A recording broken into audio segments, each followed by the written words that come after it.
Welcome! In front of me I have Huawei Watch D, and I'm gonna show you how to turn on this watch.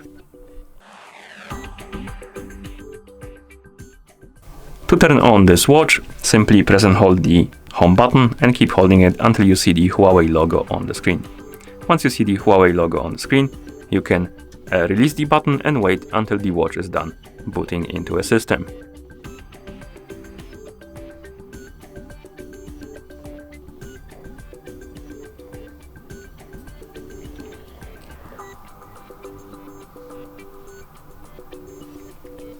As you can see, we are in the system, and that's how you turn on this watch. Thank you for watching. If you found this video helpful, please consider subscribing to our channel and leaving the like on the video.